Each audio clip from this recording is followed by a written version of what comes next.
Greetings, YouTube. This is Kwaku Mordred here, and today I wanted to list 13 ways that Wuthering Waves might improve accessibility and gameplay and just general quality of life surrounding the game.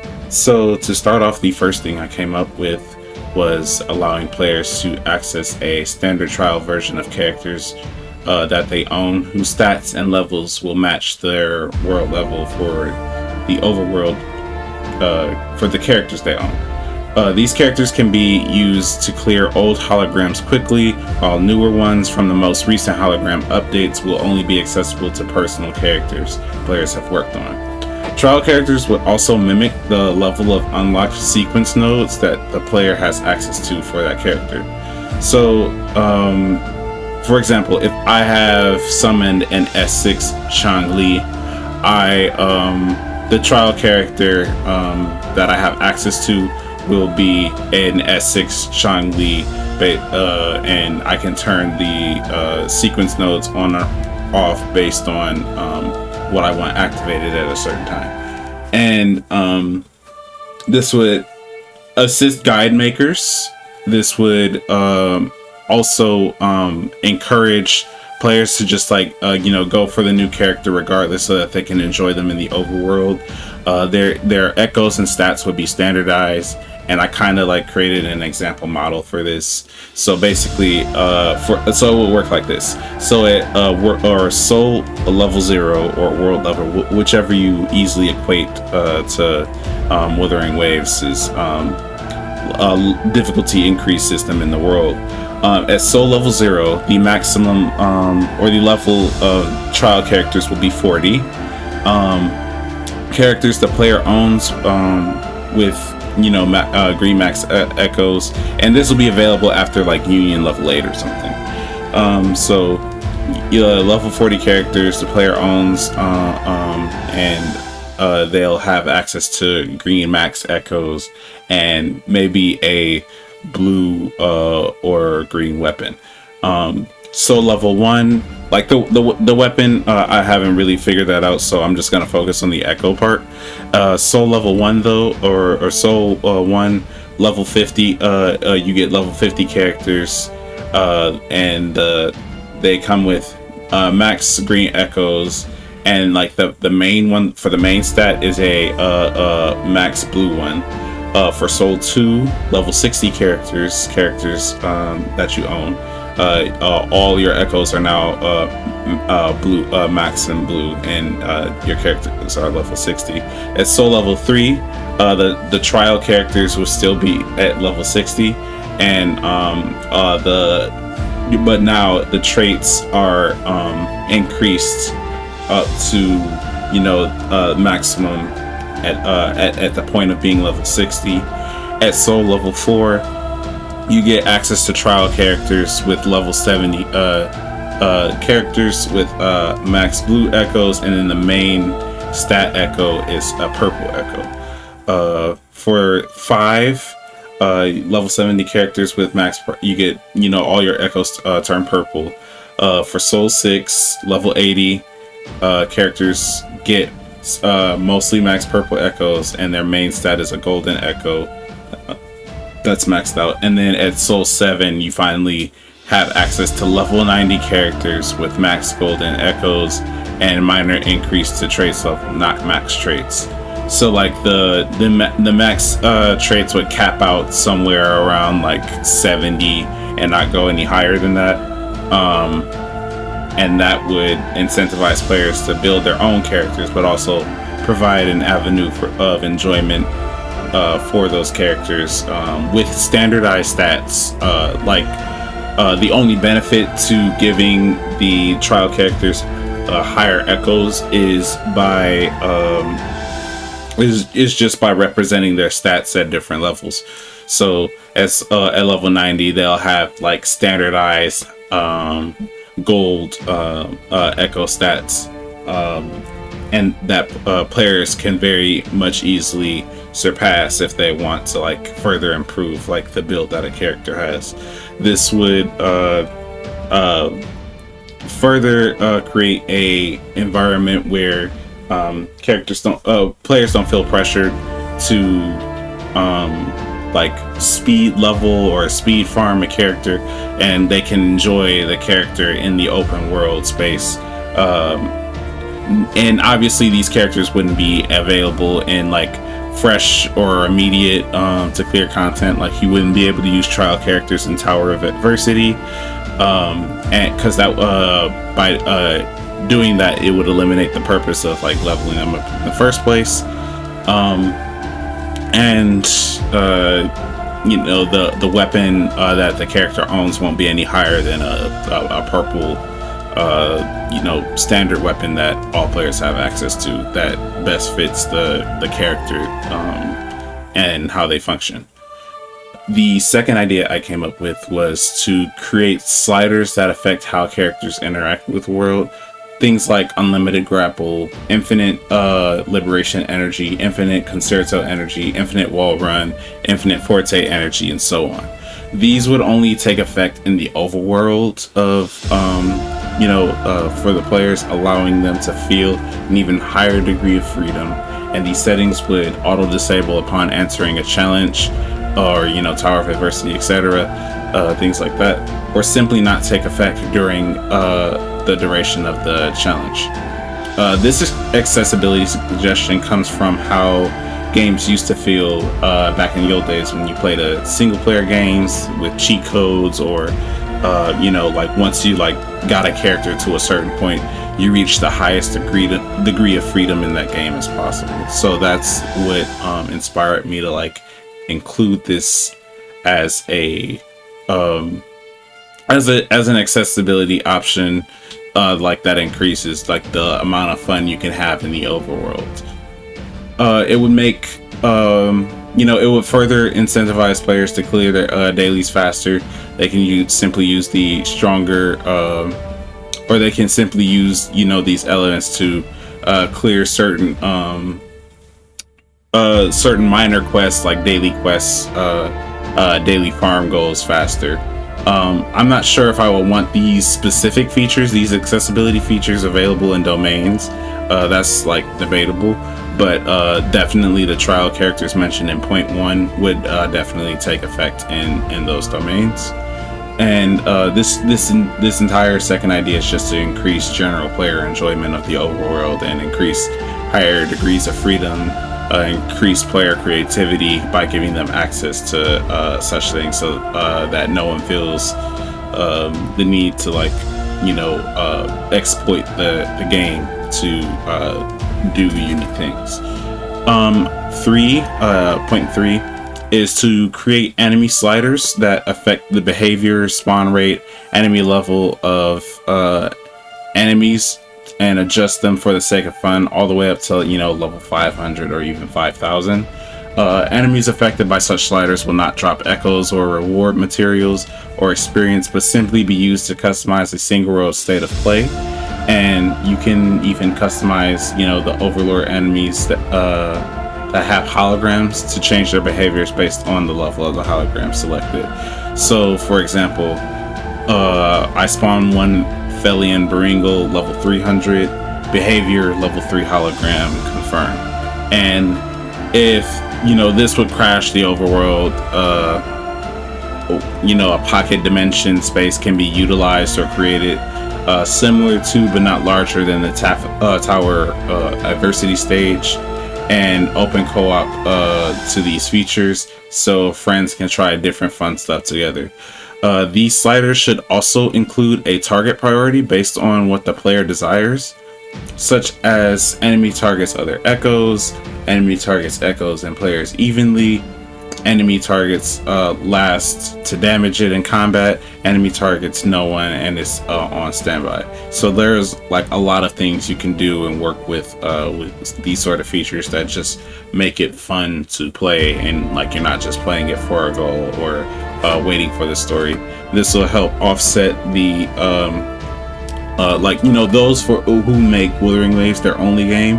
I don't think anyone should be doing that at this stage, but for those who try to make it their main game, it would help by offering like a fun fun side things that they can do to, you know, keep them engaged with the game. This will also allow players to test their accounts as much as possible for future content, for the various echoes that we may or may not receive in the different and various combinations and power-ups that we may or may not have access to. Point 4 is to create an optional archive to rewatch and replay stories with their cutscenes, so that players may relive moments of their journey as they wish. So basically, this is just opening up the option to players to creating a hub or an archive file on their device, because I know Wuthering Waves like removes cutscene files after they're used and such to conserve space, which is very smart. But giving the players more like agency over the content that they can go back and consume on, because not all devices are built the same, right? Some play on phones with limited space, others play on PCs like myself with space to spare. So it would be nice if like we could deliberately choose, okay, I would like to revisit these specific cutscenes, or download them as needed and remove them as needed, with, you know, an implemented UI and feature for that. It could easily go into the archive icon that's already present in the game, and just add a few more caveats to it to allow like these features to take place. Creating a cinematic mode that strictly follows all the dialogue of the quests, that can be paused or retraced or fast forwarded, allowing players to rewatch any scenes that have been redone without the need to make a new account or gameplay, to try and, you know, to try out different options. Because, like, you know, sometimes when you're talking to NPCs, there are genuine different reactions you can see or get if you choose certain options, and it would be nice if all I had to do was go to my archive to test what other responses I could give characters, and what sort of reactions that would solicit. This one is my favorite. This is one I would really like to see put into the game, and I want to share how I envision it. But point number 5 is creating a dating simulator for Wuthering Waves characters. So my personal take on this dating sim, which I, you know, to keep in the theme of sound, I would call it melodious mingle, which is, you know, like melody and mingling. So this is where you know, characters you obtain can have a curated experience with your rover based on the friendship level of that character, reusing some of their character data as dialogue points while sharing drinks or food, interacting with other characters. So like the information, the background information on, you know, like Jian and, you know, Yinlan and stuff, you would be able to like the dating sim would basically function around that, and maybe even go a little bit further into detail on some of those character elements. And while exploring those character elements, you'll unlock more intimate conversations with these characters.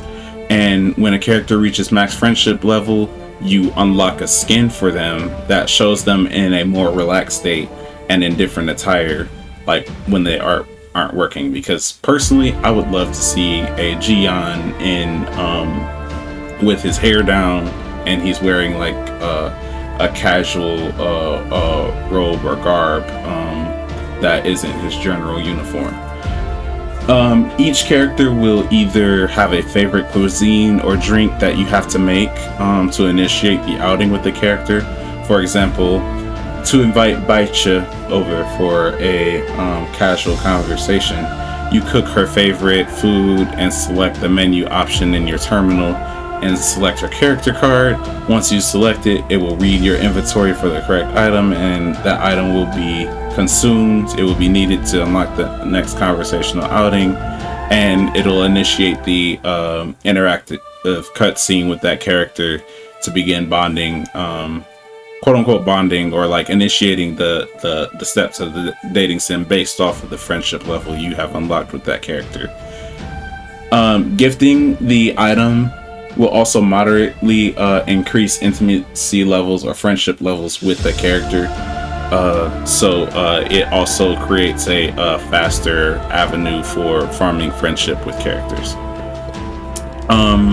Point 6 is create a mentoring system that benefits newer or lower level players to expedite their growth and catch up to higher level players.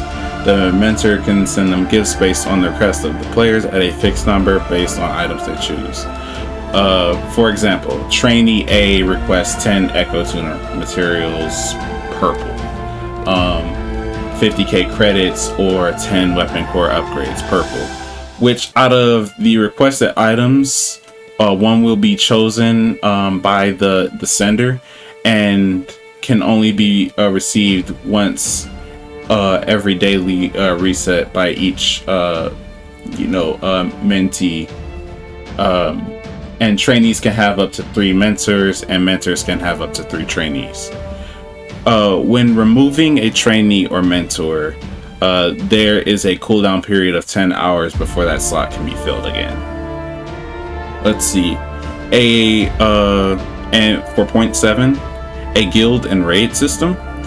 With this, a central hub hosted by one player's world would be able to host, maybe 5 players in one room at a time, where they can challenge super bosses together, which would be enhanced hologram versions of existing hologram enemies that resets either at the same rate of tower diversity or simply patch by patch or month by month. These rewards would include some asteroid credits, tuning materials, pre-level echoes with random stats, and a chance at some purple weapons from the battle pass based on the rating the guild achieves. Scores will be calculated by clear time, the damage the team sustained, how many revives were used, highest damage dealt in a single instance, and stagger breaks or simply change based on the raid boss's criteria. The behaviors of the raid bosses would need to be adjusted to match the criteria and multiple players facing it at once. They would also have to plan a concerto usage amongst each other, like the players would have to plan concerto usage amongst each other, which they can do in the war room chat log before commencing battle. Battle will not begin until all players load and confirm they are ready. If a certain player does not join within the time frame and confirm ready, the remaining players will have the option to continue or back out and try again. While I wouldn't want to limit boss attempts, it might be a good idea from a business standpoint to allow raid attempts to be up to 3 times per day. And if you back out, the raid attempt will not be used until confirm is clicked by all players involved. And 8, another favorite idea, like I spitfired, was a Resonator creation club. Similar to Bethesda's creation club, only this one would be monetized. This would allow talented players to submit design ideas for character skins to a designated team at Kuro Games, to be discussed and reviewed by a proven panel, by Kuro Games, to implement into the game for certain characters at certain intervals with an agreed upon fixed price. Any further polish to ensure quality control matches like the level of the game and the standards that Kuro Games has to abide by is done by a small team at Kuro, and is made sure that it's acceptable to upload to the primary game.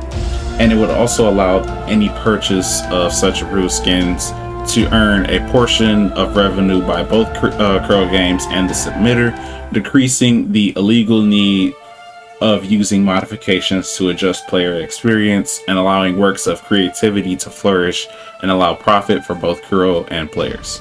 This also benefits Kuros, so they save money and don't have to use too many personal resources to create skins and alterations for characters. Players would have to submit their name, date of birth, name of the skin, a detailed description of its functionalities and its concept.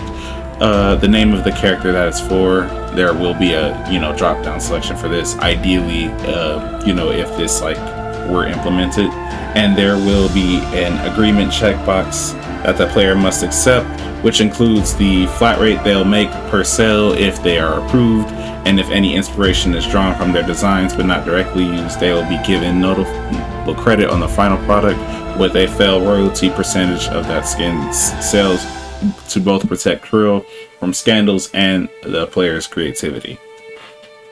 My point 9. Dynamic Discord is my personal take on PvP. This one is probably the most ambitious, as it would require an entire new string of programming, but this game mode would consist of Echo PvP. This further encourages players to hunt down echoes they desire that match a type. All echoes, even the dancing turtle, would be given different attack strings and defensive options to participate in combat. Echoes will fight slightly based on attack style and have their health and damage adjusted based on their abilities. In this game mode, players will take control of their favorite echoes in their data bank and choose its attributes and abilities based off of what that player has collected. Overlord class echoes would not be used, but instead elite class and under echoes will be balanced around each other. Attributes like Glacio, Havoc, and Fusion will change the kind of effect applied to enemies after certain abilities are used. Or, in a more simplified manner, echoes will be used in a Street Fighter side scroller, if not 3D, because this could be really cool as a 3D experience. Like manner, and will affect their combos and kits based on their abilities in the game. So this would like give fighting players another established zone of adrenaline for that fighting experience, and it also further increases the usefulness of lesser and non-elite echoes to be more prominent in use. Point 10 is, a really simple one. Simply allow the use of challenges, doors, and puzzles and other world interactors to be used by co-op players. Like, I would like to be able to, complete puzzles with friends. So that we don't have to leave each other's world to complete certain exploration activities, and that we can stay in each other's world and like actually do stuff together.